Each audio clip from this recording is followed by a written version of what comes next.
Então, ela fez essa intermediação, Bebete. Eu vou passar para você coordenar esse momento nosso hoje. Pode ser?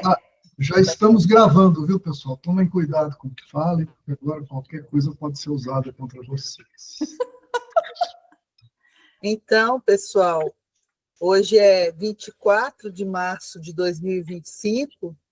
Nós estamos aqui num grupo da EFOS, refletindo sobre fundamentos para uma teoria social espírita, com um prazer inenarrável de ter a presença do autor conosco, né?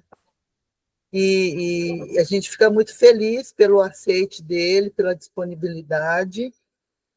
E eu também quero avisar assim, para o grupo que ele não tá, ele está dispensando elogio, ele quer tiro, porrada e bomba, tá?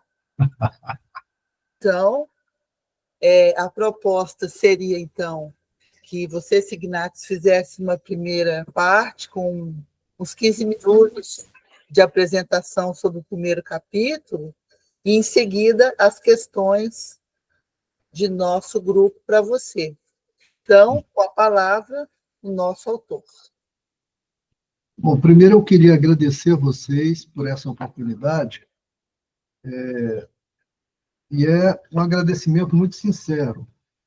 Todas as vezes que a gente escreve um trabalho, que a gente faz alguma coisa que é muito importante para a gente, essa repercussão, ou esse retorno de quem lê, de quem estuda, é realmente muito importante para a gente.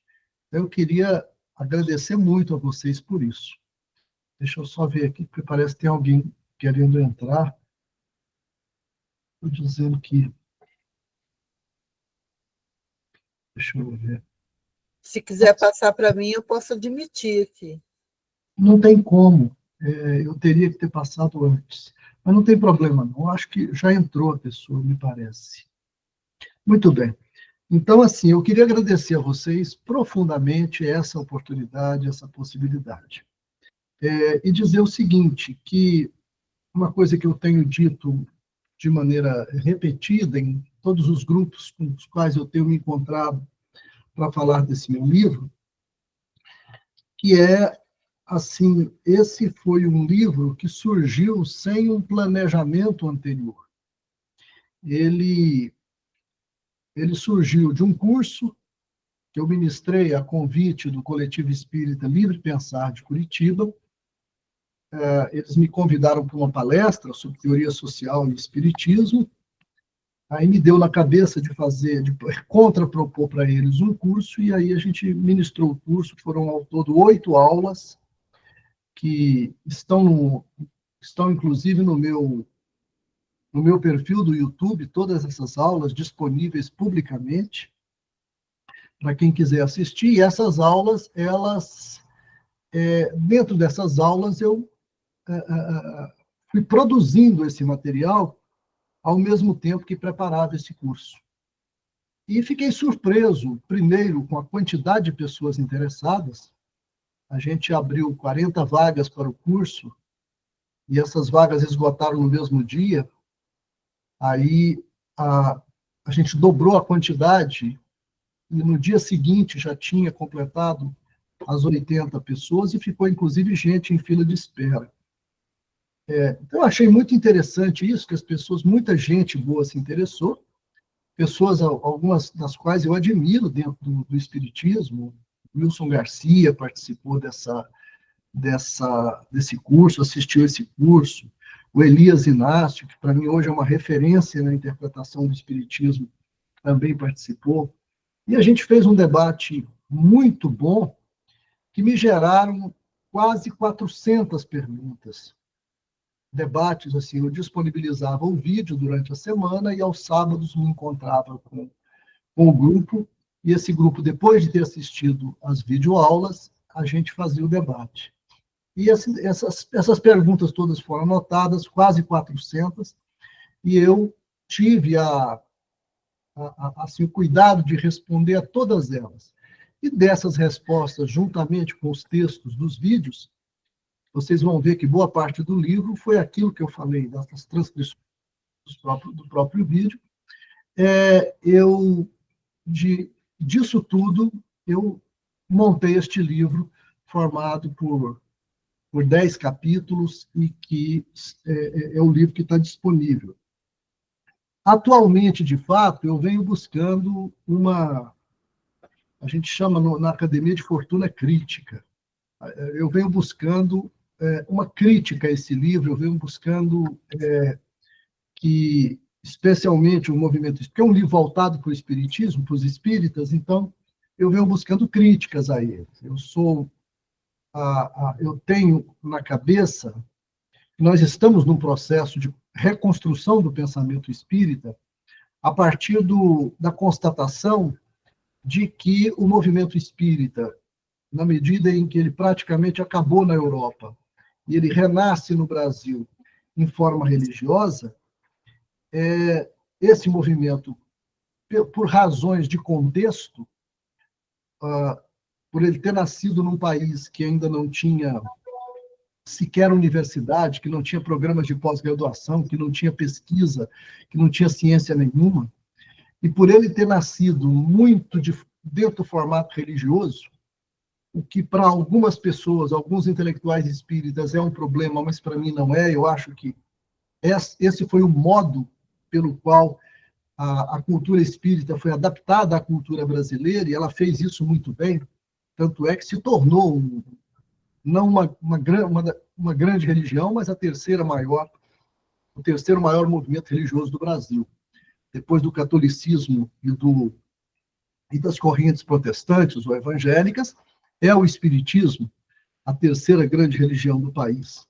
E uma religião posicionada nas camadas médias e altas da sociedade, uma religião formada por pessoas de alta escolaridade, mas que, infelizmente, perdeu o bonde do desenvolvimento científico do século XX, especialmente naquilo que tange ao desenvolvimento das ciências sociais. Surgem no século XIX para o século XX e amadurecem de maneira muito rápida a sociologia, a antropologia, a história, e que hoje são áreas do conhecimento absolutamente indispensáveis para qualquer pensamento sobre o ser humano em qualquer lugar do mundo. E o movimento espírita brasileiro perdeu o diálogo com a ciência, com essas ciências. E esse livro, ele é, na verdade, uma tentativa de... E aí, a palavra tentativa, ela tem todo um significado epistêmico, porque ela é, de fato, uma tentativa. É algo com o qual o autor trabalha sem que ele tenha condições de dizer que ele tem certeza das coisas que ele conclui. Não há... como acontece muito no campo das ciências sociais, o conhecimento é construído no debate, o conhecimento é construído nas proposições que os cientistas fazem, na medida em que elas são contraditadas por outros cientistas, na medida em que elas são tensionadas pelo que a gente chama de comunicação interpares, na medida em que elas são tensionadas pelas pessoas que se põem a pensar e que se interessam por pensar aquele objeto. E levando como referência de maneira muito forte o modo como a própria sociedade se organiza. Então, esse livro, ele é muito essa tentativa. E tem um valor pessoal muito grande, porque ele constitui aquilo que, num vídeo que eu gravei na casa aí da Iracilda e do Elias, eu falei isso meio que sem querer, mas depois eu vi que isso expressava uma verdade importante que era preciso ser dita neste caso. Esse livro constitui um acerto de contas meu com o Espiritismo. Ele é produto de uma trajetória. Eu me tornei espírita em 1975, comecei a frequentar instituições espíritas em 76, e me mantive como uma pessoa bastante atuante no movimento espírita. Tem alguém que está tentando entrar, e não está conseguindo? Tem, Alessilda. Acesse ela aí, por favor. Pois é, mas não está aparecendo aqui para mim a solicitação de entrada dela. Estranho isso. Não está aparecendo para mim aqui a solicitação de entrada. Nós estamos agora com 13 pessoas aqui dentro. Peça para ela, por favor, para ver se ela faz o login com o e-mail da Google, um Gmail, um login pelo Gmail para ver se facilita ele entrar. Pode ser que seja um conflito dessa natureza, eu não sei. Mas todo mundo que pediu entrada aqui, a gente deu. Muito bem, então, como eu estava dizendo, então, é um acerto de contas meu com o Espiritismo. O pensamento espírita, eu passei a confrontá-lo com tudo aquilo que eu estudava no campo das ciências sociais, na medida em que eu fiz a minha pós-graduação na segunda metade dos anos 90, e fiz especialização em política, fiz mestrado em comunicação, fiz doutorado em comunicação, e, ao mesmo tempo, paralelamente, eu estudava e colecionava tudo aquilo que se estudava e se publicava em todo o campo das ciências sociais sobre o Espiritismo, que não era nem tanta coisa assim. E, com base nisso, em 2001, aconteceu um problema político muito grave na Federação Espírita do Estado de Goiás, problema esse que eu narro na introdução do livro, e isso me fez deixar a militância espírita propriamente. Mas eu nunca deixei de estudar o espiritismo. E, a partir desse momento, eu decidi me tornar um pesquisador, um professor, e trabalhar o espiritismo a partir dessa minha dedicação profissional. E calhou que, dando aulas, eu sou professor da Federal de Goiás, sou professor da Católica, da Pontifícia Universidade Católica de Goiás, e calhou que, no ano de 2011, eu fui convidado para dar aula no programa de pós-graduação em Ciências da Religião da Universidade Católica. E eu estou nesse programa até hoje e estudando dentro desse programa o espiritualismo. Agora sim, a Lecilda vai entrar. Aí, agora ele está presente.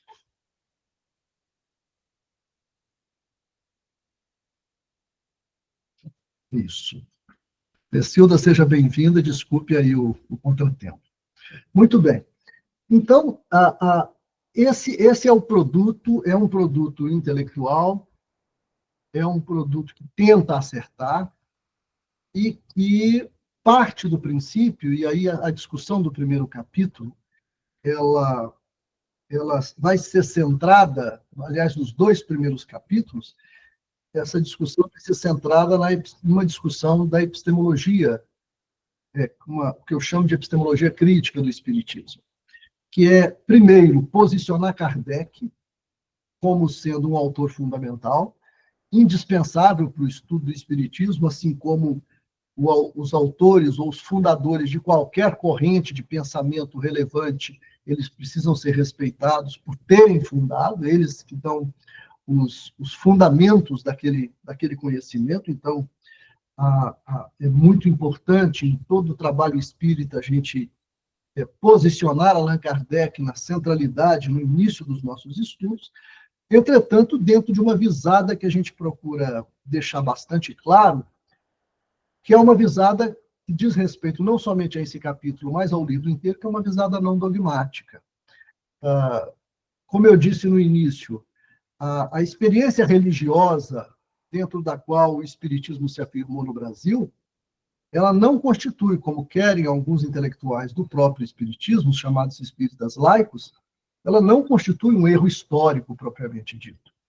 Ser religião não é problema nenhum. O problema da religião é ser dogmática, é tender ao dogmatismo. E isso é muito interessante porque o espiritismo tradicional ele se torna religião no Brasil à maneira dogmática. O próprio Allan Kardec deixa de ser um autor fundador, um autor fundamental, e passa a ser um metro daquilo que é ou deixa de ser espírita. Como toda religião, o movimento espírita, como qualquer religião, o movimento espírita ele se aferra de maneira muito forte no problema da identidade. Ou seja, para este movimento, é muito relevante se aquilo que está sendo dito ou aquilo que está sendo praticado é ou não é espírita. Se merece ou não merece o rótulo de espírita. Isso, na antropologia, é a discussão do problema da identidade, o problema identitário. Para todas as religiões, a questão da identidade é importante. As religiões conversionistas do tronco cristão são religiões que buscam trazer as pessoas para dentro da identidade. Existem religiões que não são conversionistas, mas que são fundamentalistas, e que partem, às vezes, para a guerra contra as outras denominações religiosas, justamente para afirmar a superioridade da própria identidade. Então, o problema da identidade é um problema muito importante na religião. E para que o problema da identidade seja resolvido, as religiões tendem a dogmatizar o seu conteúdo e o seu pensamento. E ao dogmatizar, ao fazer isso, o espiritismo brasileiro cria uma autocontradição, uma contradição consigo mesmo, com a sua proposta original. Porque Allan Kardec jamais pensou, isso está claramente escrito nos livros dele, jamais pensou numa formulação doutrinária de natureza dogmática. Allan Kardec recomenda fortemente que a razão seja o método. Recomenda fortemente que a ciência seja o ponto de observação e de diálogo para reforço ou para transformação da ideia espírita. Está lá no item 55 do primeiro capítulo do livro A Gênese, ele dizendo isso, e ele diz isso assim: eu quero dizer isso com clareza para que jamais se possa acusar o espiritismo de autocracia de princípios. Se a ciência se modificar em relação a um ponto, deve o espiritismo modificar o seu ponto em relação àquele da ciência para acompanhar a ciência. E somente assim o espiritismo jamais seria ultrapassado, porque ele acompanharia o desenvolvimento científico. Só que para fazer isso, é fundamental que eu não seja dogmático. Para fazer isso, é preciso que este movimento seja capaz de colocar em debate todas e quaisquer questões. Para fazer isso, é preciso que esse movimento se coloque em diálogo com o pensamento científico. E isso dentro de uma arquitetura religiosa, dentro de uma prática religiosa, em que a identidade espírita se torna importante, como ela se tornou historicamente, inicialmente, na primeira metade do século XX, para se excluírem as religiosidades, as tradições negras e as tradições populares. Isso foi feito de uma maneira muito clara pelo espiritismo da primeira metade do século XX, que ele estava se tornando uma prática popular, recheada de crendices, com médiuns incorporando em público e atendendo pessoas, e isso preocupou muito os intelectuais espíritas da primeira metade do século XX. E aí se criou um movimento, que se chamou depois o movimento da pureza doutrinária, que foi assumido pelas federações, foi um dos pontos fundamentais de afirmação das entidades federativas no Brasil, e que passou a excluir os movimentos como tanto o movimento de Umbanda, que era o sincretismo que começa a se criar das religiões afro-brasileiras como o candomblé, com o próprio espiritismo. Isso foi contado magistralmente por um livro do professor Renato Ortiz, da USP, chamado A Morte Branca do Feiticeiro Negro, em que ele conta a história dessa religião brasileira, pelo menos da Umbanda branca, criada pelo Zélio de Moraes, no Rio de Janeiro, dentro de um centro espírita. Era um espiritismo que queria conversar com os índios, com os espíritos dos índios e com os espíritos dos escravos, dos ex-escravos. E isso deu surgimento a essa vertente da Umbanda, a Umbanda branca, a Umbanda praticada pelos brancos pobres do Brasil, e que é a Umbanda que uma parte da Umbanda que é mais conhecida no Brasil, e sincretizada com o espiritismo. E houve uma movimentação muito clara dos espíritas dessa época no sentido de excluir essas tradições. Mas excluíram também as tradições esotéricas, o círculo da comunhão do pensamento, as tradições da antroposofia, da teosofia da Anne Besant, que participava dos congressos internacionais coordenados pelo Leon Denis, no início, na primeira década do século XX, que eram congressos espíritas, mas que dentro do guarda-chuva espírita lá na Europa, se reuniam todos os místicos, todas as tradições, inclusive aquelas influenciadas pelas religiões orientais. E no Brasil houve essa depuração, que esse movimento de pureza doutrinária, que restringiu o espiritismo a uma religião organizada, e para a pureza doutrinária, Allan Kardec foi tornado um critério de verdade. Ele deixa de ser um intelectual, fundador do espiritismo, e passa a ser um critério de verdade. Só é verdadeiro do ponto de vista espírita aquilo que disse Kardec. E aí o espiritismo se dogmatiza em Kardec e entra numa estagnação forte do pensamento. E por isso ele perde o desenvolvimento das ciências sociais. Então, o primeiro capítulo do livro é basicamente uma discussão sobre esse contexto.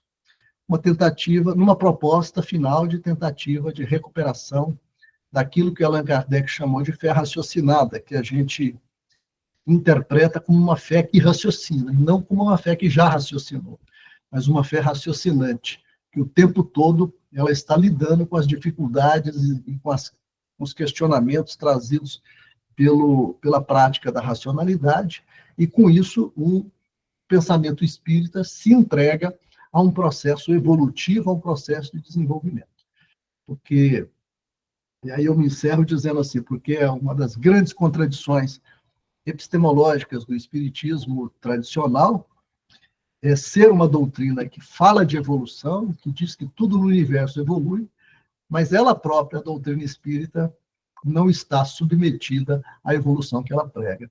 Então, é uma contradição de natureza epistêmica que este livro e vários outros que estão sendo estudados e publicados hoje dentro do movimento espírita, no chamado espiritismo progressista, vem tentando recuperar a razão como articulação viva do pensamento espírita. Então é isso, aí eu me coloco à disposição de vocês realmente para críticas. Eu gostaria muito de escutar críticas ao meu trabalho, questionamentos, eu gostaria muito que vocês discordassem, a fim de que a gente pudesse fazer o pensamento evoluir dentro daquilo que nos for possível. Então, pessoal, quem gostaria de se inscrever, vamos lá. Eu poderia abrir, se permitir. Com certeza, Werneck, tem a palavra. Quero dar um abraço para todo mundo, obrigado aí pela presença do professor Luiz Ignates, e dizer o seguinte, olha, eu ainda não terminei de ler o livro, porque eu tenho tico e teco aqui, é difícil conseguir fazer uma leitura muito precisa do arcabouço aqui intelectual que foi feito pelo professor.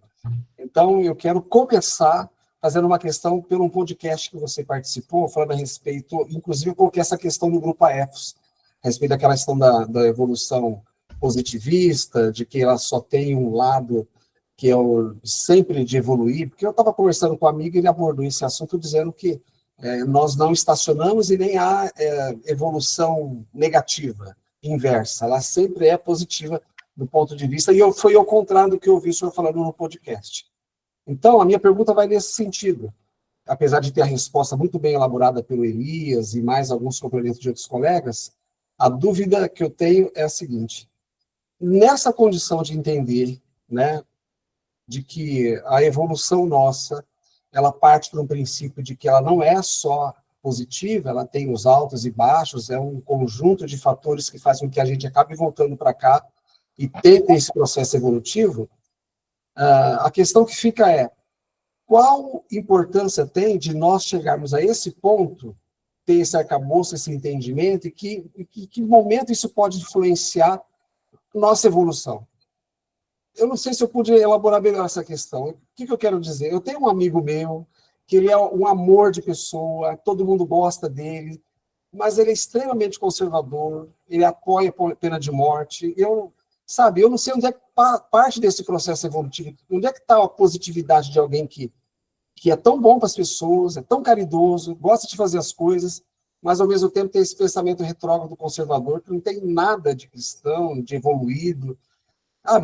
Essa métrica, né, que podia ser positivista, de crescer, tem um conflito aí, eu estou tentando entender até agora isso daí, eu não sei se é possível ser respondido através disso. Na resposta do Elias, eu não sei se eu pode completar desse jeito, ele disse que a evolução não é individual, ela é social, todos caminham juntos, é um processo em que todos participam. E a gente não pode mirar apenas numa pessoa. Com essa base teórica do livro, de que existe a necessidade de uma teoria social para que haja uma evolução coletiva, mas se individualmente as pessoas têm essa dificuldade de... Eu acho que eu falei demais, sou muito prolixo, desculpe aí, viu? Não, Ronaldo, é tranquilo. Eu vou respondendo uma por uma, Como é que é a dinâmica de vocês? Vamos conversando tranquilo, uma por uma? Acho que sim, acho que sim. Então tá, Elizabeth, obrigado. Werneck, é o seguinte, a questão da evolução realmente é uma questão fundamental.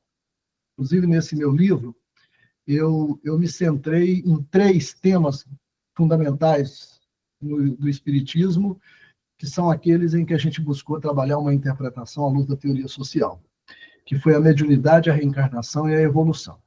Você vai ver que depois que a gente entra... O livro é dividido em partes, né? A primeira parte é uma discussão sobre teoria do conhecimento, como esses 2 primeiros capítulos, depois eu faço um pouquinho da história social e a história do pensamento social no Espiritismo, que é para contextualizar, inclusive, essa discussão, e depois a gente entra nos temas fundamentais, e os temas fundamentais, para mim, inicialmente, foram esses 3. A reencarnação, a mediunidade e a evolução. No que diz respeito à evolução, é preciso que a gente compreenda, primeiro, uma coisa: em que contexto Allan Kardec e os espíritos, uma coisa que hoje que a gente tem visto, inclusive nas pesquisas do Elias, e que parece que é uma coisa que já está ficando estabelecida para nós, é que a mediunidade ela também responde a contextos sociais, históricos. Né? Os espíritos desencarnados, eles não estão fora da realidade social histórica do nosso mundo, não estão. Tanto é que todas as comunicações, elas são vinculadas às discussões e às preocupações do contexto da época em que elas foram escritas. Isso é muito, muito claro hoje. Muito bem, o contexto social em que Allan Kardec e os espíritos que se comunicaram com ele tinham no século XIX era o contexto positivista, que era de que a história ela acontecia por fases, e essas fases seriam uma sequência progressiva, que uma suplantaria a outra num processo de desenvolvimento contínuo e infinito. É a ideia de progresso. E essa ideia, ela era bastante forte, ela tinha superado uma ideia medieval de história, que era a ideia de que a história caminhava em círculos, que a história era cíclica, e que as civilizações elas cresciam, nasciam, cresciam, morriam, renasciam, cresciam, morriam, e aí seria em forma de ciclos. A ideia positivista alterou isso. Século XVIII para o século XIX, alguns autores, como Saint-Simon, por exemplo, passaram a propor a ideia de que não, a história evolui por fases. E aí eles tinham a vivência da Revolução Industrial, a vivência do enriquecimento da Europa, a vivência do desenvolvimento do conhecimento científico, a vivência do conhecimento do desenvolvimento tecnológico, que é sempre para frente, e isso lhes dava a ideia de que era o próprio universo que estava progredindo. Muito bem. Já no século XX, na primeira metade do século XX, a própria biologia, que era que trazia fortemente a ideia de evolução a partir dos estudos do Charles Darwin, passou a modificar essa forma de ver. Por quê? Eles passaram a ver que as espécies que surgiam e as espécies que desapareciam não obrigatoriamente eram aquelas que eram as melhores ou as mais aperfeiçoadas, mas que havia contextos de meio ambiente, contextos ecológicos, que às vezes, de maneira absolutamente aleatória, extinguia as espécies existentes. Como aconteceu com os dinossauros, quando caiu aquele meteoro há 250 milhões de anos atrás na Terra.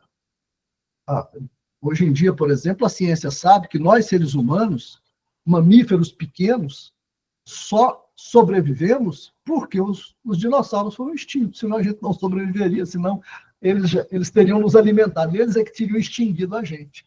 Mas aí houve uma queda de um meteoro e extinguiu-se o dinossauro e viabilizou que os mamíferos eles vivessem sem ter aqueles grandes predadores no meio ambiente. Então, eles passaram a ver que há coisas que são casuais dentro dos sistemas de contexto e que são eles que interferem pesadamente no desenvolvimento das espécies. E aí, a própria biologia superou a ideia de evolução como progresso. Hoje, toda a nossa ciência, quer a gente goste, quer não, trabalha com a ideia de evolução como mudança, evolução como mutação. Nós nos transformamos. E aí eu estava pensando, porque eu vi numa das redes sociais, num dos grupos de WhatsApp, essa discussão hoje, eu estava pensando que a ideia de se a evolução é positiva ou negativa, talvez a noção de positivo e negativo não seja o melhor critério, o melhor nome que a gente dá a isso. Porque a gente ainda mantém a ideia de que se a gente evolui para frente, ou a gente pode involuir. Ora, a ideia de involução também não é boa. Por quê? Porque a gente não volta. Nas modificações que a gente vai sempre para frente, mas nem sempre esse para frente significa que nós estamos caminhando para um mundo melhor. Nós podemos evoluir para a morte. O nosso corpo, quando morre, evolui a óbito. Então, nós nos transformamos. Agora, essa transformação não faz com que a gente retorne ao que a gente era antes. O que era antes passou, e o que vem depois é sempre alguma coisa nova. Eu até, num desses cursos, eu até falei, gente, dá até para fazer uma boa teologia disso. É só a gente conceber a ideia de um Deus, não como organizador ou como mantenedor de leis imutáveis, mas um Deus extraordinariamente criativo, um Deus que não repete a sua obra. Então, o que quer que seja que eu, você e todos nós, Werneck, venhamos a ser no futuro, a gente vai ser sempre alguma coisa diferente de tudo aquilo que a gente foi. Se isso é melhor ou não, esse é um problema sério. Por quê? Porque, da mesma forma como lá na ecologia, nós temos que passar a conceber, neste momento, e essa é a contribuição que esse livro tenta dar, uma concepção de espírito que seja uma concepção não individualista do espírito. É interessante isso. Quando a gente fala a palavra espírito, a gente já pensa no indivíduo. Quando a gente fala a palavra evolução espiritual, a gente pensa no indivíduo evoluindo. E aí a gente opera um raciocínio que ele é hoje cientificamente falso. Por isso, o espiritismo precisa mudar esse modo de pensar. Porque esse pensamento é falso do ponto de vista científico, a de que nós sejamos mônadas individuais, entregues cada um a nós mesmos e responsáveis completamente por tudo aquilo que acontece conosco. Isso é absolutamente falso. Nós somos seres, Werneck, sociais. O que significa a ideia de nós sermos seres sociais? Significa que o meu pensamento e o meu comportamento, dentro desta encarnação, ele depende do contexto cultural em que eu estou.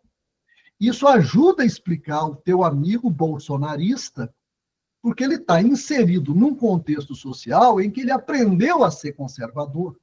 E, às vezes, ele não é ruim por isso. Ele só é conservador. E ele aprende a utilizar todas as dinâmicas de pensamento e os contextos dele e o levaram a pensar dessa forma.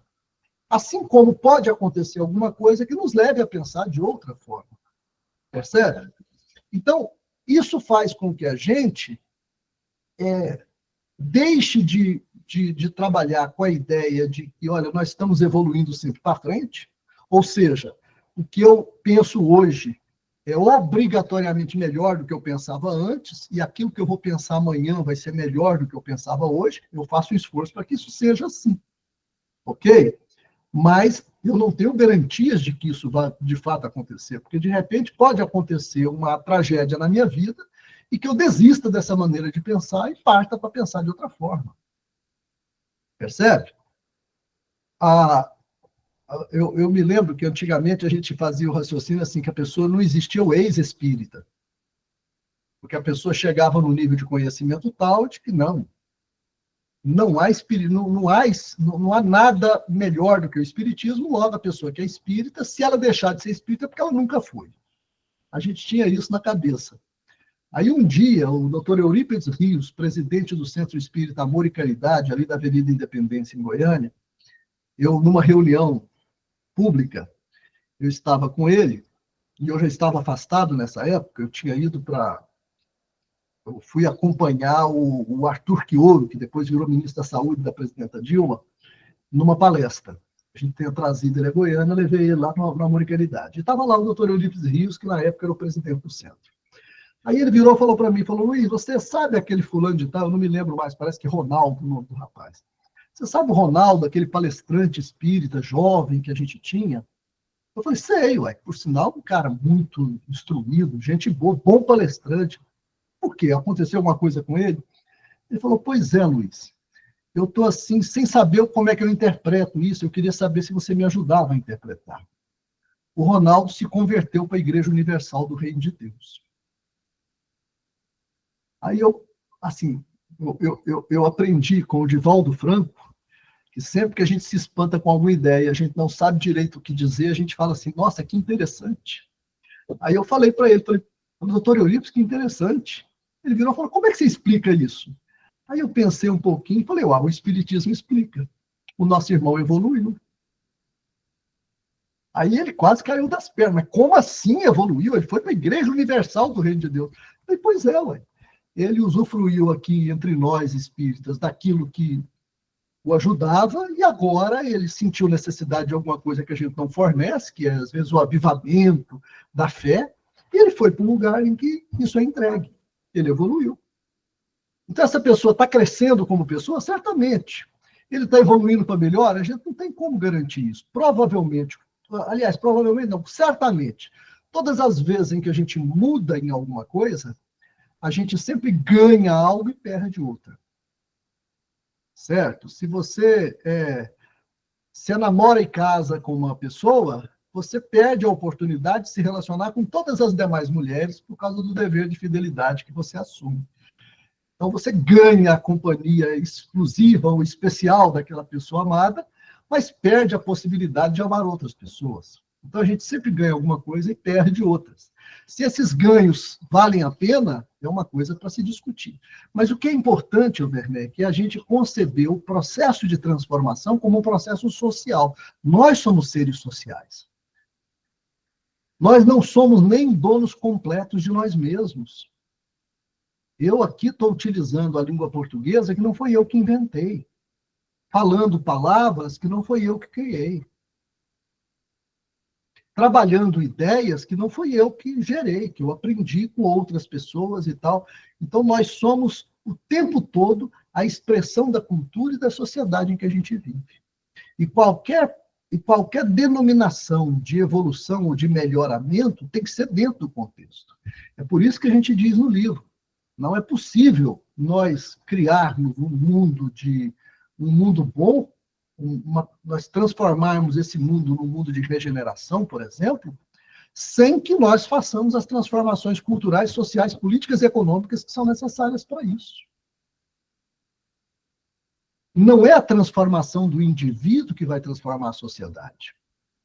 Não é a reforma íntima que vai transformar a sociedade. O que transforma a sociedade é a mudança das instituições sociais, das formas de organização, da ética da nossa vida, é a gente criar uma cultura de paz, uma cultura de fraternidade, uma cultura de generosidade, uma cultura de igualdade entre nós, uma cultura em que a gente extinga as injustiças sociais, e aí sim nós podemos evoluir com uma sociedade melhor, sem termos nenhuma garantia de que essa sociedade vai se manter boa para sempre. A ideia, inclusive, assim, hoje a gente sabe no Brasil que a manutenção da democracia exige luta, exige a gente defender a democracia. Senão, a gente pode decair numa ditadura, decair num regime autoritário, decair num regime que cause sofrimento para a população, por conta do egoísmo das suas elites, e a gente recomece tudo do zero de novo, e perca um punhado de conquistas que a gente teve. Então, as coisas espirituais, elas não são feitas de aço concreto. O desenvolvimento de alguém ou de um grupo, ele só é mantido se esse grupo prosseguir nesse processo de desenvolvimento. Eu não sei se eu consegui resolver o problema, mas, assim, tem sido um desafio fazer com que companheiros espíritas, inclusive progressistas, eles raciocinem o espírito a partir do social. Nós somos seres sociais, nós somos pontos de uma rede e a gente não é possível eu ser feliz sem as pessoas serem felizes comigo. Não é possível assim. Nós temos que transformar a sociedade para que, transformando a sociedade, as pessoas se transformem. E aí, eu sinto dizer, a noção de reforma íntima está completamente errada. Não é mudando o indivíduo que a gente muda a sociedade. Aliás, é mais fácil fazer o contrário. E os espíritas sabem disso. Uma vez eu brinquei com uma dirigente espírita de Goiânia falando assim, quem de vocês fez primeiro a reforma íntima para depois fundar o centro espírita? Né? A gente funda o centro espírita sem ter feito a reforma íntima. Né? A gente cria uma instituição social, a gente cria um ambiente social, e aí a gente tem a esperança de que dentro desse ambiente social, em que a gente cria uma cultura própria, as pessoas se melhoram, as pessoas evoluem. Certo? Não é o indivíduo que faz, é o contrário. É criar uma cultura social. Nós somos ruins, mas estamos juntos. E junto a gente vai tentar ser melhor. E um ajuda o outro a ser melhor e a gente tem a expectativa de que a gente melhore. Nem sempre funciona, mas na maioria das vezes é melhor do que a pessoa abandonada, do que a pessoa alijada da sociedade ou ela marginalizada da sociedade, ela conseguir um desenvolvimento espiritual que seja expressivo. É bem mais fácil criar o meio social. Os espíritos desencarnados sabem disso. A instituição da família é isso.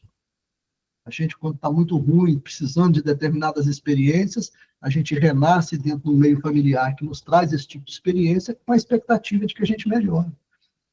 Cria um meio social, coloca a pessoa lá dentro, e dentro do meio social ela pode se desenvolver. Então, se a gente cuidar do meio social, se a gente cuidar das sociedades, se a gente cuidar das regras sociais, a gente consegue construir pessoas melhores, porque a sociedade melhorou.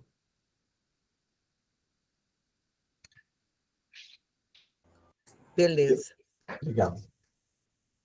Então, assim, a gente tem uma fila, eu peço desculpa à Lúcia, porque a Lavínia tinha pedido antes, tá, Lúcia? Ela só não levantou a mão. Pode ser? Podemos chamar a Lavínia?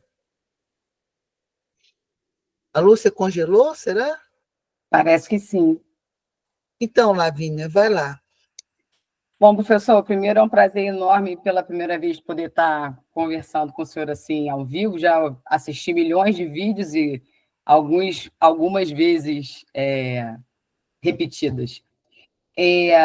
A gente vem conversando, né, no nosso grupo, e uma das questões que surgiram no nosso último encontro foi que essa ideia do espiritismo enquanto religião, enquanto doutrina consoladora, poderia ser uma dificuldade para essa nova visão da teoria social espírita, porque, de uma certa forma, tira o indivíduo do seu lugar de conforto, né? De que tudo está escrito, de que tudo acontece do jeito que tem que ser, e isso traz um consolo para as pessoas.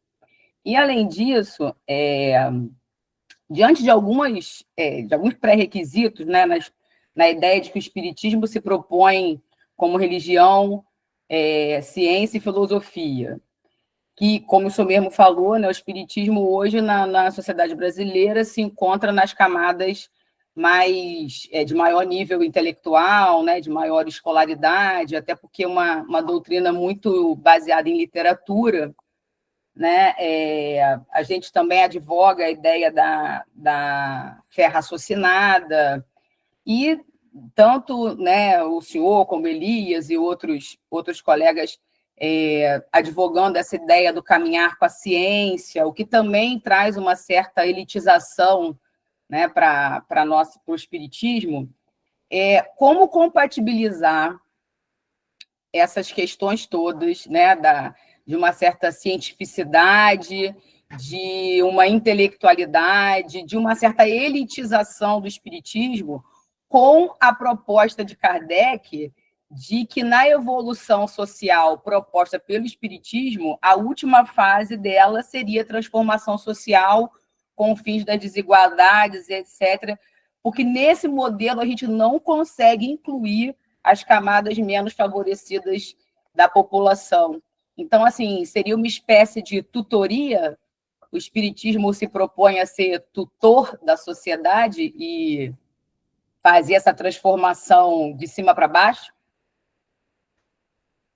Lavínia, obrigado pela pergunta. Essa pergunta é uma das perguntas que vale 1 milhão hoje. Porque não obrigatoriamente reais nem de dólar, mas vale 1 milhão de alguma coisa muito valiosa, porque essa é uma pergunta cuja resposta ela é valiosa. Eu tenho sido questionado muito sobre isso, né? Já ouvi gente que falou assim, mas o Signatis, ele é um professor universitário, ele é pesquisador, ele é elite, então ele fica lá discutindo, mas onde é que está a obra social do Signatis? Eu não vou deixar de tirar razão, não.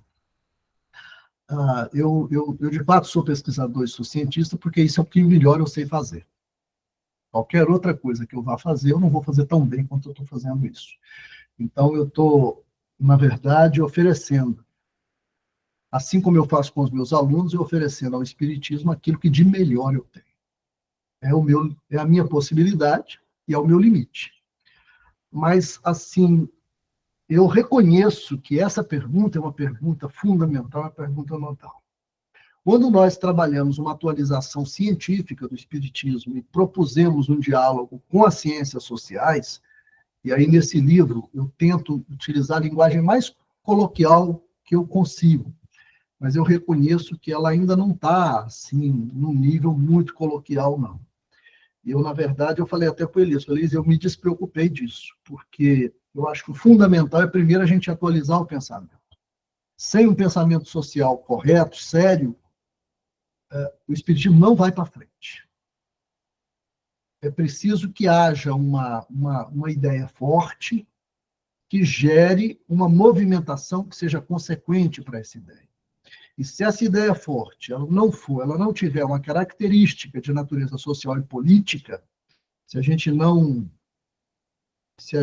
tirar o preconceito dos espíritas em relação a tudo que é social e tudo que é político, se a gente não desfizer esse preconceito, o espiritismo não avança. Não avança. Então, a contribuição que a gente deu é nesse sentido. O Karl Marx, ele estava errado numa coisa que ele falou. O Karl Marx, ele pegou a filosofia e a grandeza do pensamento dele, ele errou em um punhado de coisas, mas a grandeza do pensamento dele está em que ele virou a filosofia de cabeça para baixo. Ele pegou a filosofia, que eram os filósofos conversando entre si na Torre de Marfim, e transformou aquilo numa filosofia prática, numa filosofia que gerava consequências políticas. E ele falava, e essa filosofia, ela tinha uma concepção materialista de homem, materialista no sentido filosófico, não naquele sentido que Kardec falava de achar que só existe matéria, mas materialista no sentido de que, olha, é o homem concreto, a vida concreta do homem é que determina o ser humano. Então ele fala, você não tem que ficar discutindo as ideias, você tem que discutir as práticas do ser humano, dizia o Marx. Que ele falava que não eram as ideias que mudam o mundo, mas as práticas. Então você tem que romper com determinados grilhões, ou romper com determinados processos de injustiça e de dominação, para que você possa libertar a humanidade, para que ela possa construir uma sociedade melhor. Ele acreditava nisso. E ele errou nisso. Eu costumo brincar assim, que ele mesmo foi um exemplo que contraditou isso. As ideias dele transformaram, para o bem ou para o mal, transformaram o panorama da história humana ao longo do século XX. A Guerra Fria, o processo, essa divisão que nós temos até hoje, Rússia-China versus Estados Unidos, até hoje, por trás disso tudo, estão as ideias de Marx. Tá o processo de anatomia do capitalismo que o Karl Marx fez. Então, as ideias podem contribuir para transformar as realidades. No entanto, é preciso que a gente seja humilde o suficiente, Lavínia, para saber que só as ideias elas não são transformadoras por si próprias. Certo? Uma vez perguntaram para mim, pô, Signatis, você está vendo que esses livros que vocês estão publicando, eles são como é que tem sido a recepção, se as pessoas têm se transformado. Eu falo, não, o livro da gente não vai transformar coisa nenhuma, não. O que pode operar uma transformação no espiritismo, e essa é uma discussão que eu estou levando agora para o Congresso da CEPA, da Confederação Espírita Pan-Americana, que vai acontecer agora no começo de maio, no feriado de 1º de maio, ali no Rio Grande do Sul, em Porto Alegre. Eles estão fazendo um congresso lá e eu fui convidado para ser palestrante lá e eu vou falar lá sobre espiritismo e democracia. E uma das coisas que eu estou levando para lá é esse debate. Eu acho, Lavínia, que duas coisas têm que ser transformadoras, que são aquilo que podem operar uma transformação do movimento espírita em relação a tudo isso. A primeira dessas coisas é o movimento progressista no espiritismo se vincular fortemente às camadas mais baixas da sociedade brasileira. É haver uma identificação desse movimento com os interesses dessas camadas mais baixas. Então, você desenvolveu uma sintonia com a maioria da população. O espiritismo é desintonizado disso. O espiritismo tradicional, com toda a caridade que o espiritismo faz, a caridade espírita ela não é inclusiva. É interessante observar isso. É um problema histórico que eu denuncio no livro. Como é que é possível um movimento como o espírita, há mais de 100 anos, conviver cotidianamente com a miséria do Brasil, com a desigualdade brasileira, com as periferias das cidades brasileiras? O espiritismo convive todos os dias com esse pessoal. Como é possível esse movimento, quase 150 anos depois, ele ainda ser um movimento de camadas altas na sociedade? Se todos os dias esse movimento está convivendo com as pessoas pobres, com as camadas baixas da sociedade, como é possível você passar 100 anos convivendo com uma classe social e 100 anos depois você ainda é alta sociedade, você ainda é elite? É simples. A caridade espírita ela não inclui, ela não é inclusiva. A convivência do espírita com o pobre é uma convivência em que o rico leva para o pobre e se afasta dele ao mesmo tempo. É uma convivência demarcadora de diferenças sociais. Muito bem. Um movimento progressista que de fato se queira progressista, ele tem que quebrar essa lógica. Então, na medida em que houver ações políticas, ações sociais feitas por esse movimento, que o vinculam com as camadas sociais no sentido de incluí-las, o movimento espírita pode adquirir uma nova energia de renovação e aí se torna um novo episódio histórico, uma nova época histórica. Certo? E a segunda coisa que é paralela a essa é que esse movimento progressista precisa, para fazer isso, disputar poder nos centros espíritas. Os dirigentes espíritas que são conservadores, eles precisam ser substituídos por dirigentes espíritas que sejam progressistas, para que essa lógica se altere dentro do movimento espírita. Se nós ficarmos só fazendo lives, nos encontrando entre nós para fazer discussões intelectuais, de fato nada vai mudar. Percebe? Então, aquilo que transforma uma sociedade são práticas. Agora, claro, essa prática tem que ter um pensamento por trás. Essa prática tem que ter teoria atrás dela, informando. Essa prática tem que ter intelectuais, o grande chamado de intelectuais orgânicos. Tem que ter intelectuais engajados que dialoguem com a melhor ciência da nossa época para informar a essas ações para que elas não se equivoquem. Porque senão a gente pode muito bem fazer um grande movimento popular de um espiritismo, por exemplo, neopentecostal. E aí nós refundamos um conservadorismo populista, que é o que está acontecendo com as igrejas evangélicas hoje. As igrejas evangélicas são aglutinadoras de grandes parcelas da sociedade mais pobre, e é por isso que a direita está crescendo como movimento político no Brasil, porque se aquilo que eram nos anos 80 para os anos 90, os sindicatos para a esquerda brasileira, hoje são as igrejas evangélicas ligadas à direita brasileira. Observa só, é a mesma população de periferia, que pensava à esquerda porque era fortemente influenciada por interesses vinculados, os seus interesses vinculados às lutas sindicais, e que agora são as igrejas evangélicas que lecionam um tipo de individualismo em que Deus, se elas tiverem fé, vai dar prosperidade para elas. Então, elas querem prosperidade. O que faz o sucesso de um Lula no Brasil é o anseio que a camada baixa da sociedade tem por ascensão social. Sempre foi. Eu escutei de um lavrador na cidade de... Esqueci o nome da cidade, é 400 quilômetros daqui de Goiânia. Na cidade de Porangatu, eu escutei num ambiente de pesquisa de um lavrador ele explicar ao Lula como é que ele via naquela época o Lula. Estava no primeiro mandato do Lula, ainda no começo dos anos 2000. Ele falou, olha, o Lula é um de nós que chegou lá. Se ele chegou, eu também posso chegar.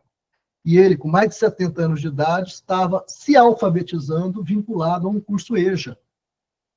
E ele falou, eu estou aqui porque o Lula chegou lá, então eu também consigo. Quer dizer, a ideia simbólica que o Lula trazia era de ascensão social e de autoestima para ele. É isso. Percebe?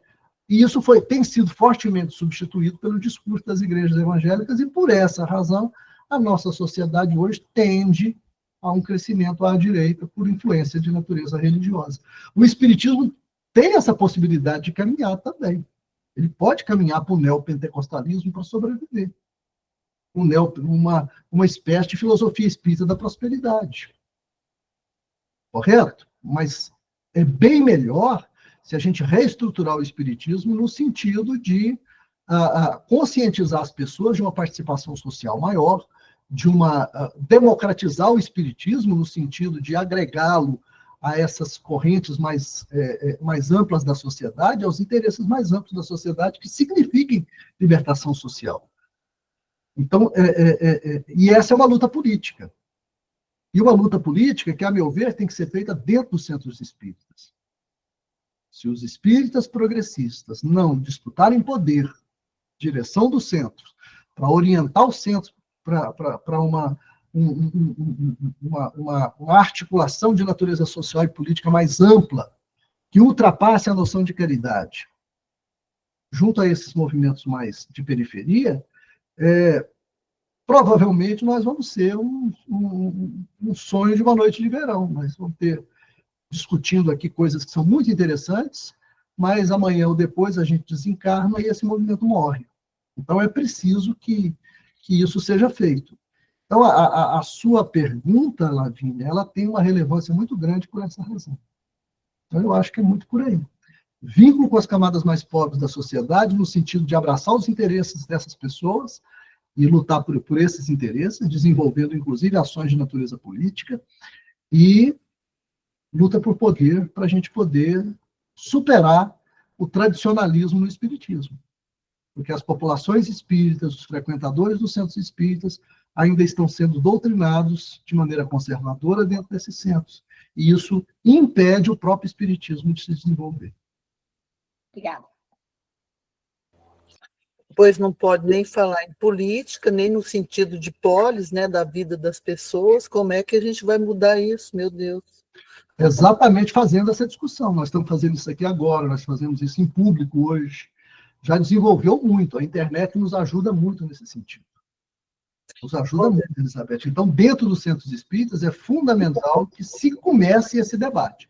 Vai ser fácil? Não. É bastante provável que vai haver agressividade, vai haver...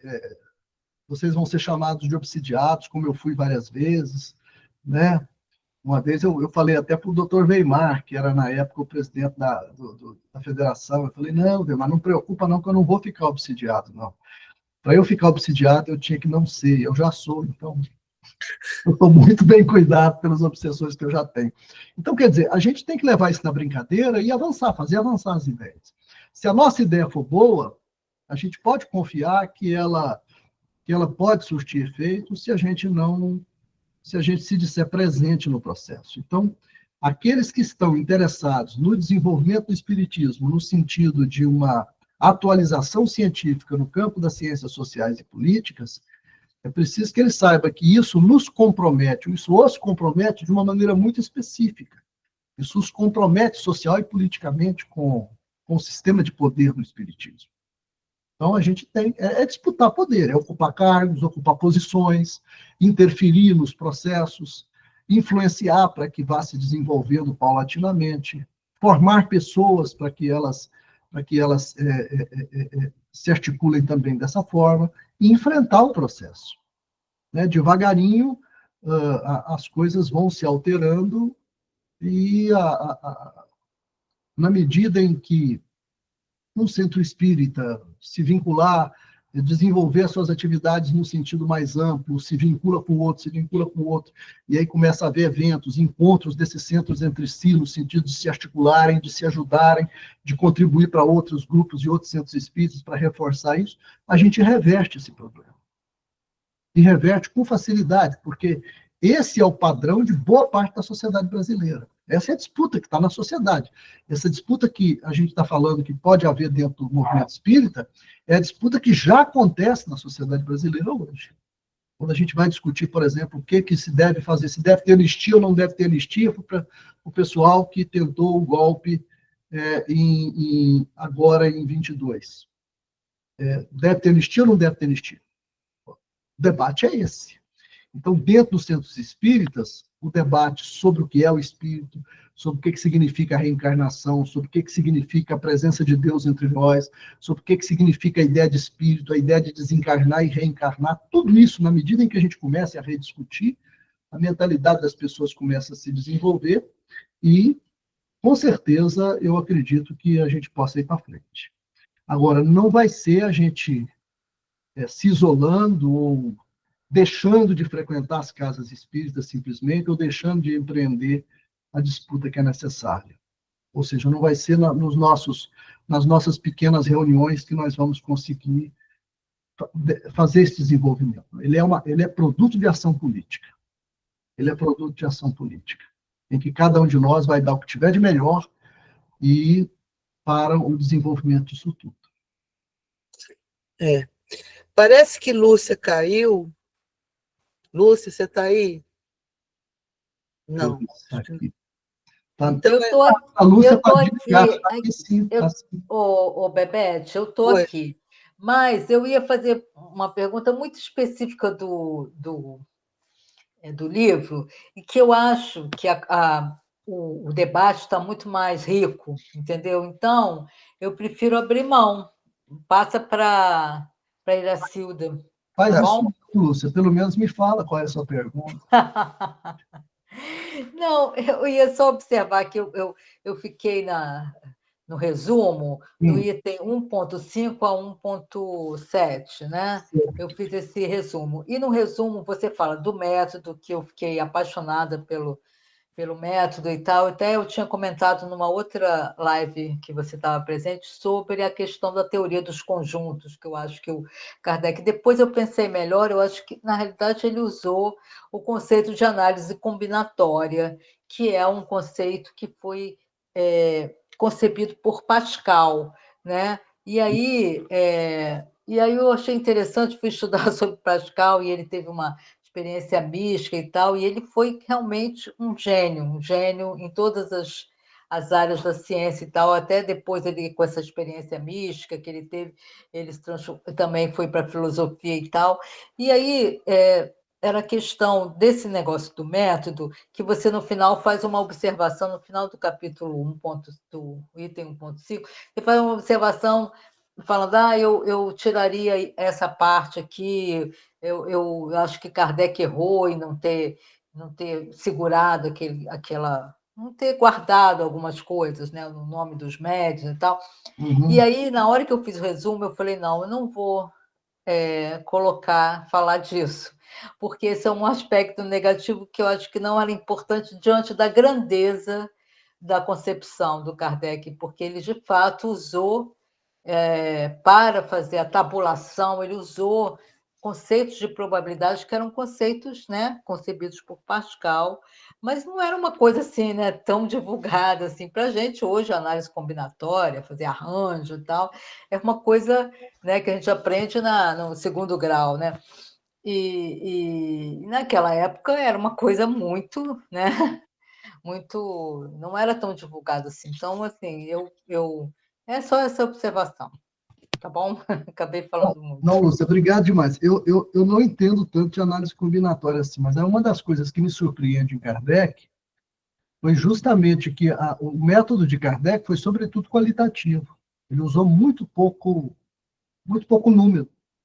Ele não trabalhou com pesquisa quantitativa praticamente em momento nenhum na pesquisa dele. E isso me espantou, porque o método quantitativo era o próprio método científico na época dele. E ele inventou metodologias qualitativas, antecipando algumas metodologias do século XX. O consensualismo, por exemplo, passaria a existir 100 anos depois. Foi nos anos 60 do século passado que os filósofos alemães construíram a ideia de verdade como consenso. E Allan Kardec trabalhou com os pródromos dessa ideia. Ele anteviu uma possibilidade de articulação de método científico dialógico.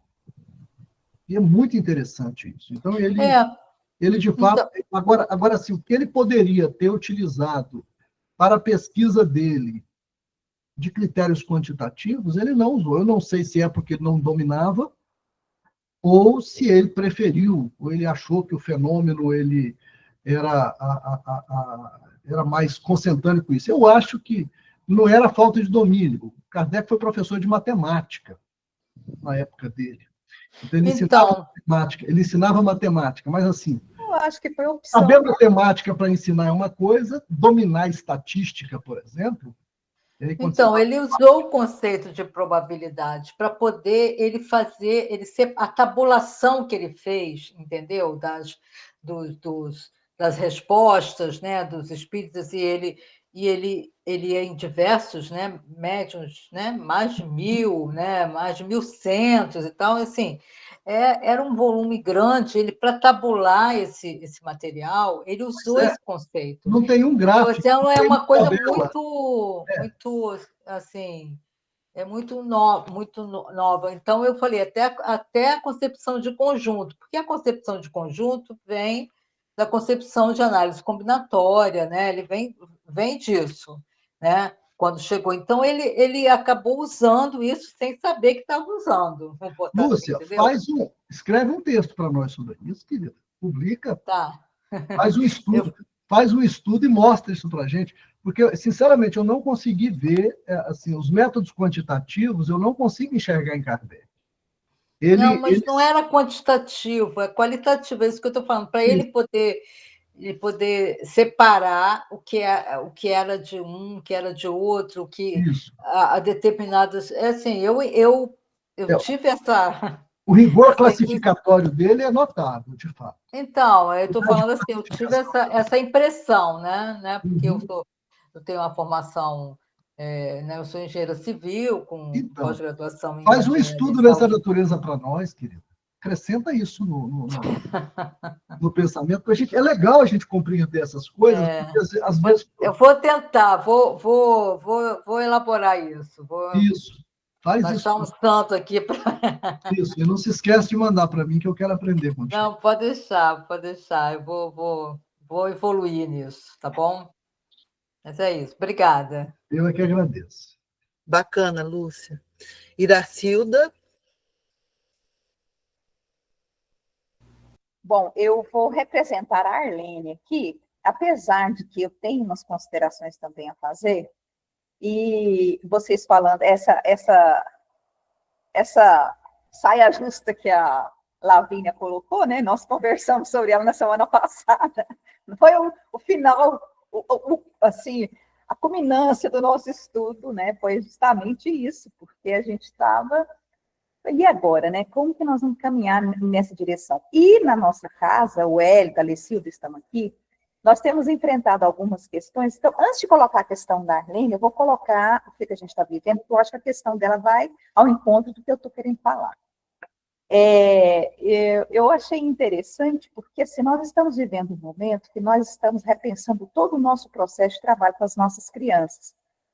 E nós começamos a questionar isso um dia, né? Mas, gente, a gente está levando, nós estamos estudando direito das crianças, nós estamos estudando o nosso meio de organização social, nós estamos estudando como que nós vivemos ali a nossa sociedade, como que é a questão da mulher, como que é a questão da racial, o que nós estamos, como que nós vivemos o preconceito. Então, nós estamos estudando temas totalmente do que tem a ver com a vida dessas crianças, porque nós estamos inseridos num espaço, né, numa região enorme, carente, que o Luiz conhece muito bem, que é a Vila Mutirão.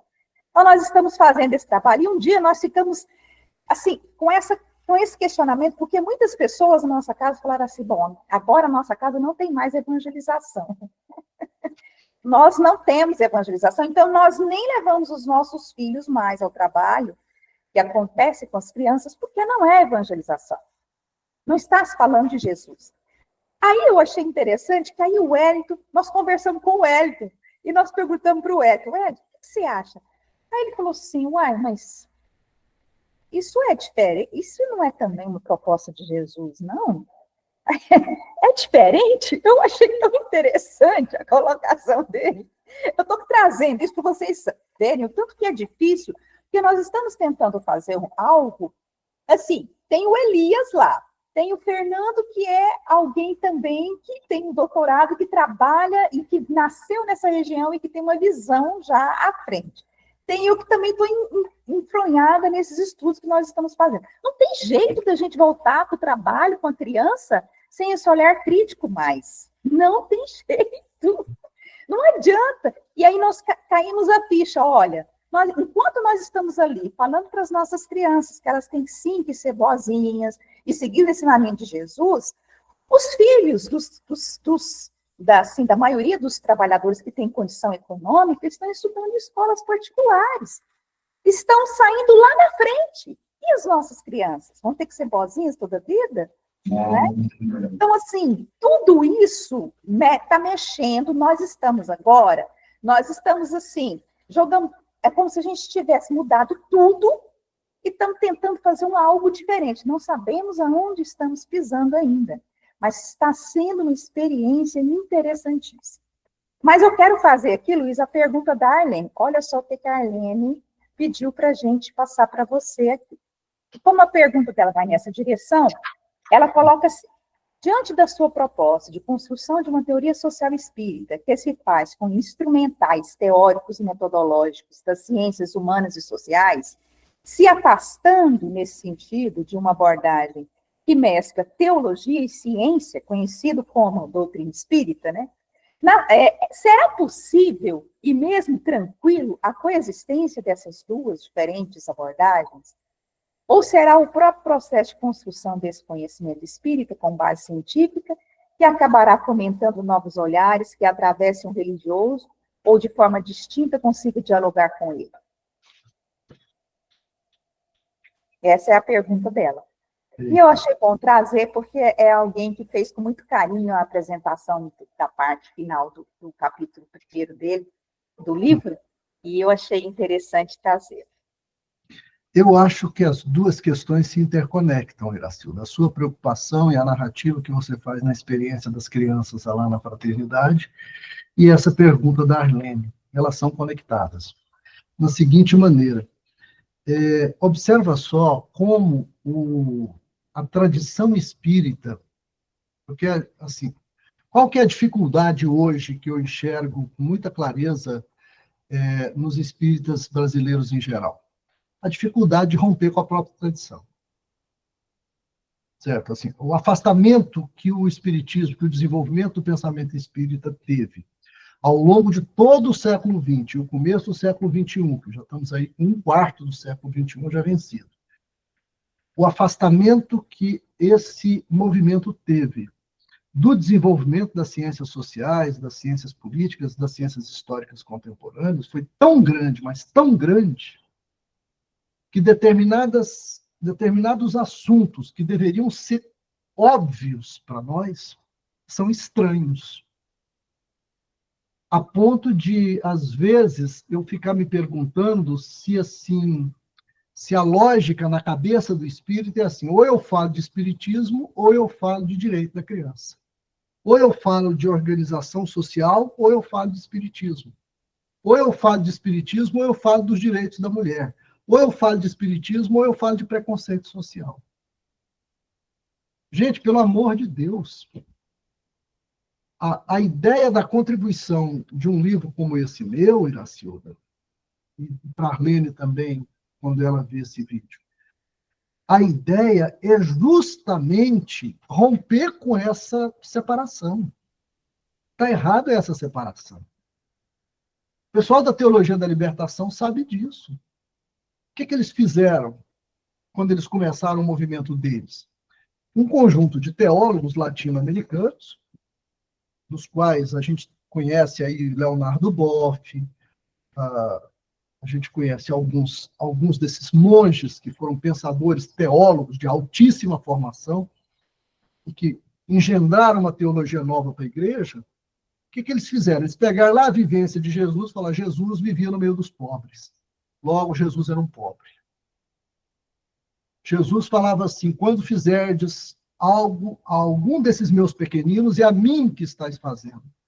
Aí ele se identificou com o pobre. Eles construíram toda uma teologia do Deus pobre. Toda uma teologia de que Deus não está acima de nós, Deus está entre nós.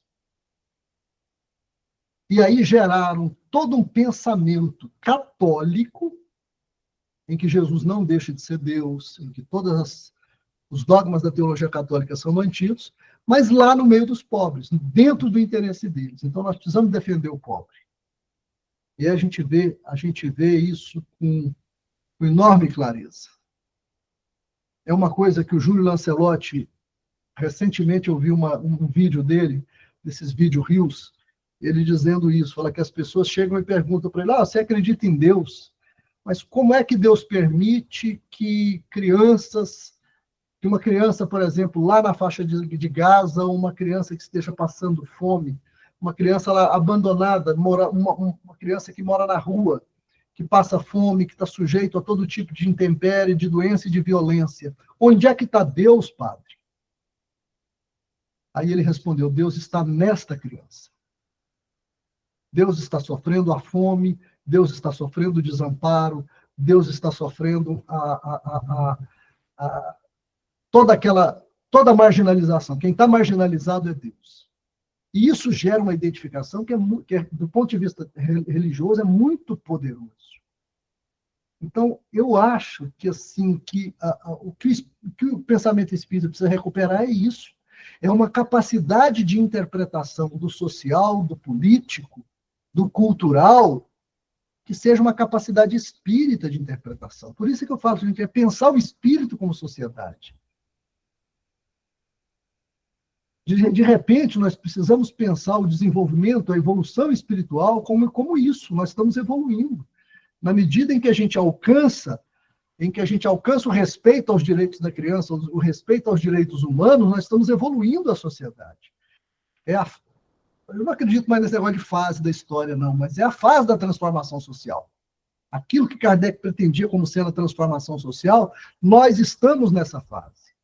Nós vamos orientar o centro espírita para transformar a sociedade. Orientar o centro espírita para o desenvolvimento cidadão das pessoas. Não é caridade. É autonomia social. Não é eu fazer o bem para a pessoa.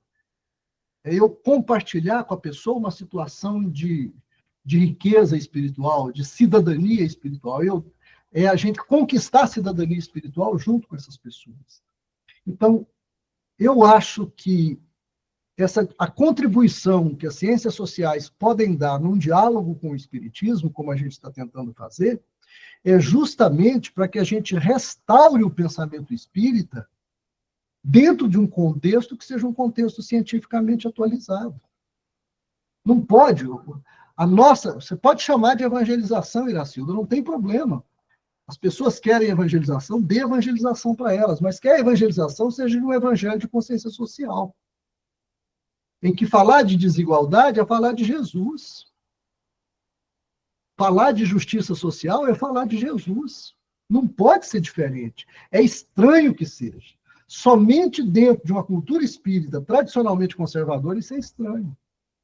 Por quê? Porque nós nos construímos, eu, você, todos nós, a gente cresceu dentro do espiritismo sem falar absolutamente nada de sociedade nem de política. É como se essa coisa fosse uma coisa completamente extra. É como se o mundo espiritual não fosse um mundo social e politicamente organizado. É como se não tivesse nenhum tipo de compromisso social, político. É como se a democracia ou a ditadura tanto faz para o desenvolvimento do espírito. E não é verdade isso. Um processo ditatorial, um processo de violência, um processo de autoritário, ele é inibidor do desenvolvimento do espírito humano. E nós precisamos saber disso. E, infelizmente, as casas espíritas ainda funcionam como esse espaço Isso. inibidor. Nós temos que entender, e a gente tem que convencer os espíritas e fazer a luta política para a gente fazer disso um pensamento hegemônico. Que um pensamento conservador ele é contraditório com o próprio espiritismo, porque o espiritismo é progressista desde que nasceu. Allan Kardec montou o espiritismo para ser progressista. Um pensamento conservador entra em contradição com o espiritismo, com a própria ética do espiritismo, com a própria força do espiritismo. Ele condena o espiritismo à irrelevância. Ele mata o pensamento espírita, o pensamento conservador. E é fundamental que a gente faça a luta por isso e mostre isso. Agora, acolhe as crianças e vamos fazer a evangelização das crianças, mas falar de Jesus é importante? É claro que é. É o que eu falei, nós podemos fazer uma religião lindíssima, progressista. Por que não? Eu tenho discutido isso com o pessoal, com os laicos lá da CEPA. Falou, vocês combatem, o espiritismo não é religião? Mas se não é, se tornou. E o hegemônico no Brasil é o espiritismo religioso. Agora, você vai brigar contra isso para quê? Se você pode transformar... É o exemplo da Igreja Católica que é o melhor que eu conheço. A teologia da libertação transforma o conservadorismo católico, tridentino, numa coisa progressista. A gente vê aí a política brasileira. O PT, pessoal, nasceu dentro da Igreja Católica. O PT nasceu dentro das comunidades eclesiais de base da Igreja Católica. Um partido que, mal ou bem, desde que o Brasil se democratizou, disputa o segundo turno de todas as eleições presidenciais. E boa parte das conquistas sociais e políticas que o Brasil tem feito nos últimos anos veio da dinâmica desse partido. Aonde ele bebeu a sua origem? Lá na Igreja Católica. Os primeiros petistas eram militantes das comunidades eclesiais de base da Igreja Católica. Aqui em Goiás, por exemplo, procura a história do Rubens Ottoni. Quem era o Rubens Ottoni na juventude? Quem era o Antônio Gomide na juventude? Quem era Pedro Wilson na juventude? Os próceres do PT de Goiás, os principais petistas de Goiás, os que ocuparam cargos principais, de onde que eles vieram? Vieram da Igreja Católica, todos eles. O Rubens Ottoni militava na Igreja Católica, na comunidade de base de Anápolis. Deixou a família dele e foi morar na periferia com as pessoas para fazer organização social. E depois se candidatou, ganhou na política e virou política. Esteve na reunião de fundação do PT, lá em São Paulo, quando ela ocorreu. Então, assim, percebe? Nasceu dentro da igreja. O movimento espírita, que é um movimento de muita relevância, não tem uma história dessas, de interferir pesadamente no desenvolvimento, numa eclosão de desenvolvimento social do Brasil. Por quê? Porque o espiritismo brasileiro não discute o Brasil. Os centros espíritas de Goiânia não discutem Goiânia. Os centros da Vila Mutirão discutem a Vila Mutirão, discutem o processo de organização, o que precisa ser feito para aquele bairro, o que as pessoas precisam, e etc. Certo? Então, assim, é fundamental que a gente consiga sair da caixinha. Agora, sair da caixinha, nós vamos discutir política e largar o espiritismo de lado. Nós vamos discutir política e largar a evangelização de lado. Gente, que absurdo! Não é isso, é o contrário. É desenvolver o processo de discussão espírita e de desenvolvimento do processo de evangelização espírita politicamente informado, socialmente, com consciência social. E é esse que é o desafio, né, Luiz? Porque não tem nada pronto, né? Isso, mas aí a gente ensinar para a pessoa que o espírito, quando reencarna, ele não está pagando coisa nenhuma, ele está buscando aprendizados e tal, e ele se faz socialmente. E a gente tem que se unir às pessoas e melhorar a vida das pessoas para que a vida espiritual também melhore. Nós temos que discutir com o mundo espiritual isso também. Então, assim, no meu livro eu dou um punhado de sugestões que eu não sei se são consequentes, se são suficientes, mas que tentam ligar essas coisas para que a nossa mediunidade, a nossa concepção de evolução, a nossa concepção de reencarnação, a nossa concepção de relação com os espíritos seja uma concepção com consciência social. A gente tem que se libertar dessa ideia de que o espírito é uma mônada individual e de que cada um está fazendo o seu e de que é a reforma íntima, de que eu tenho que preocupar comigo. A gente romper com isso. Agora, isso é paulatino, isso é um processo de aprendizado. Por quê? Porque a gente está quebrando um paradigma que é muito forte em nós. A gente está quebrando uma ligação de fé que foi o que nos formou, Iracilda. Eu, você, eu estou com 64 anos de idade e eu passei boa parte da minha vida dentro dessa cultura. Para quebrar ela, eu sei o tanto que eu sofri. Certo? Eu comecei a pensar um pouco diferente, aquela coisa da comunicação social espírita, lá nos anos 80, aí depois comecei a estudar, eu demorei 20, 30, 40 anos para conseguir chegar em algumas convicções que eu tenho hoje, que eu acho que são interessantes para contribuir. Então, assim, não é uma coisa de uma hora para outra, mas é de organização social e de formação política. A gente tem que saber quem que a gente coloca na direção do centro espírita, a gente tem que saber quem é que vai ser o líder da comunidade, a gente tem que saber como é que a gente se articula com as comunidades que não são espíritas e que estão pensando mais ou menos a mesma coisa, no sentido de gerar um desenvolvimento social para o lugar onde a gente está, e a gente precisa saber trabalhar essas coisas, mas assim, levando espiritismo. A contribuição que o espiritismo tem que dar à sociedade não é a contribuição da igreja, não é a contribuição da sociologia, não é a contribuição dos partidos de esquerda. Não. A gente não tem que ficar trabalhando para absorver essas ideias e esquecer as nossas. Não, tem que ser nós temos que inventar a contribuição espírita. Por isso é que eu acho que a gente tem que falar de cidadania espiritual para as pessoas. Certo? Quer dizer, não existe esse conceito de cidadania espiritual em nenhuma discussão social no Brasil. Ninguém está pensando nisso, ninguém nunca pensou nisso. A gente nunca pensou os direitos humanos como direitos espirituais, o direito de reencarnar, o direito de se comunicar com os entes queridos que já morreram. Vocês já pensaram que isso pode ser um direito, que a gente pode colocar isso um dia na Declaração Universal dos Direitos da Pessoa Humana? Todo homem tem o direito de se comunicar com os entes desencarnados que partiram antes dele? E que os desencarnados também devem ter o direito de se comunicar com os seus entes queridos que ficaram? A gente romper com essa ideia de mundo espiritual como um mundo fiscalizado, um mundo em que a pessoa, às vezes, para encontrar com a própria mãe desencarnada ou com a própria mãe encarnada, ele precisa da autorização de não sei quem. Não, são direitos que precisam ser vividos democraticamente também no mundo espiritual. Vamos conversar com o mundo espiritual isso para a gente dar apoio a eles para lutas democráticas lá também. Certo? Mas aí vai ter que afastar a meritocracia lá de nosso lar. Exatamente, mas é isso, mas percebe? O nosso lar é organizado de forma integralista, é o integralismo de Getúlio Vargas. Aquilo ali é o integralismo de Vargas. O que mostra que o mundo espiritual é muito mais parecido com a nossa sociedade, e as discussões lá devem ser muito parecidas com as nossas, mais do que a gente pensa. É muito interessante isso. Observe o tanto de coisa que a gente pode fazer, o tanto de coisa que a gente pode debater, sem tirar Jesus da história, gente. Nós não temos que tirar Jesus do Espiritismo, não, pelo amor de Deus.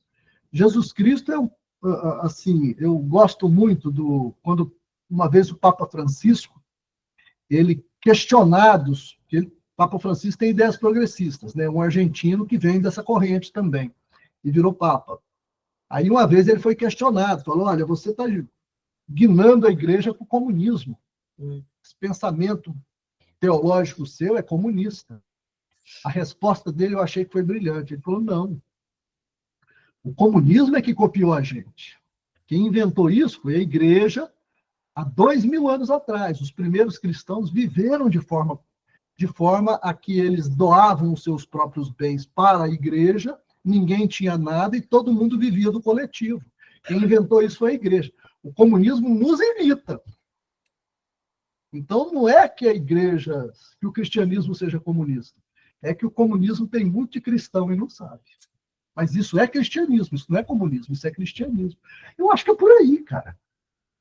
A gente tem que recuperar essa tradição da ética de Jesus e trazê-la para dentro de nós e assumi-la como projeto político, como um projeto social e político nosso. Eu acho que esse é o caminho. Vai custar sangue, suor e lágrimas? Sem dúvida nenhuma. Certo? Sangue, suor e lágrimas, sem dúvida nenhuma. Os puristas da doutrina, os conservadores que acham que eles têm o dever de fiscalizar e de vigiar todas as pessoas e de expulsar quem não concordar, vão ter que sofrer conosco. E nós vamos sofrer com eles. Mas faz parte.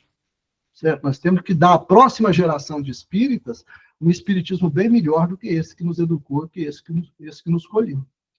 Eu acredito que, a partir do momento em que houver uma geração que tenha sido formada de forma progressista dentro do espiritismo, nós vamos ter um novo movimento. E aí ninguém segura. Né? E aí ninguém segura porque vão ser pessoas muito ativas, pessoas que vão enxergar contexto, que vão interpretar a questão do poder acontecendo. Não vão ser aquela ingenuidade de falar, não, a pessoa é boa ou não é. Não importa se ela é boa ou não. Todos nós estamos aqui dentro desse caminho, nós temos que trabalhar para melhorar. E nós vamos melhorar no embate entre nós. Bom, não sei se eu respondi. Eu estou sem saber se eu estou conseguindo responder, mas eu estou pensando alto, tá, gente? Refletindo com vocês, porque eu acho que essas questões... Estamos aprendendo, sem nada pronto, Luiz. Exato. Eu achei maravilhoso essa última parte, então foi um banho de ânimo para mim, que eu sou resistência ainda lá na Casa Espírita, viu? E eu sinto que é muito lento, mas aos poucos a gente vai ganhando um pouquinho de respeito da rapaziada. Isso. Na medida em que a gente começar a colocar essas ideias, debater essas coisas, eu acho que a gente começa a se adiantar no processo. Aí vai ter cortes, vai ter censuras, vai ter isso que aquilo, aí vamos aproveitar isso para discutir o processo democrático, para discutir o direito de fala, para discutir o direito de participação. Ninguém pode excluir ninguém. Certo? Falou, estou obsidiado, você acha que eu estou obsidiado? Então, querido, me suporta. E eu acho que o Jesus Cristo veio para os obsidiados mesmo. Ele não veio para os santos, ele veio para nós mesmo. Então, vamos trabalhar, vamos ficar juntos, vamos debater. E aí eu acredito que, na medida em que a gente realmente esteja cientificamente atualizado, a gente ganha um poder de argumentação que é irrespondível. É irrespondível. Né? Por quê? Porque não dá para você fazer espiritismo negacionista. Negacionismo científico é o anti-Kardec na Gênese. É possível ter um espiritismo que seja cientificamente negacionista. Né? Um espiritismo irracional. Eu falo que a grande tragédia do espírita tradicional é ter dogmatizado o espiritismo e não poder assumir que isso é dogma. Essa que é a grande tragédia, o grande sofrimento do espírita tradicional. Porque o católico não tem esse problema, não. Fala, não, nós temos um conjunto de credo, e é esse credo, e pronto, acabou. É dogma mesmo. Eles não têm problema com o dogma. Certo? Nós vamos discutir tudo, mas o dogma nós não vamos discutir. Por quê? Porque o dogma é a Bíblia, a palavra de Deus. Acabou. Legal? O dogma é aquilo que sustenta a igreja. O espírita não pode argumentar dessa forma. O espírita tem que dizer que o que ele pensa é racional. E aí fala, então vamos enfrentar a razão. E aí é trazer a ciência para a mesa e ver o que acontece. Né?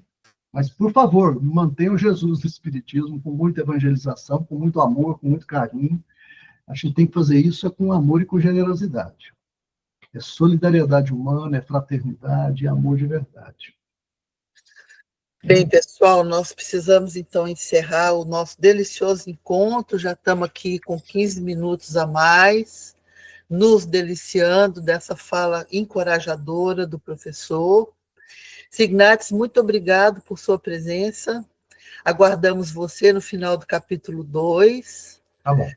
Pessoal que participou, muito obrigada. Abraço a todos e até semana que vem. E deixa o Jesus na causa, ninguém tira ele. Sem dúvida. Obrigada a todos. Tchau, pessoal. Obrigado, professor. Obrigado a você. Tchau, Iracema, tchau. assim que eu tiver o vídeo, eu mando para você, tá? Obrigada, boa noite. A Google vai baixar o vídeo para mim e eu mando para Boa você. noite. Ok, Luiz, aí eu divulgo o link. Muito obrigada, viu? Obrigado a Obrigada, você. gente. Grande Boa noite. abraço. Tchau, tchau. Boa noite.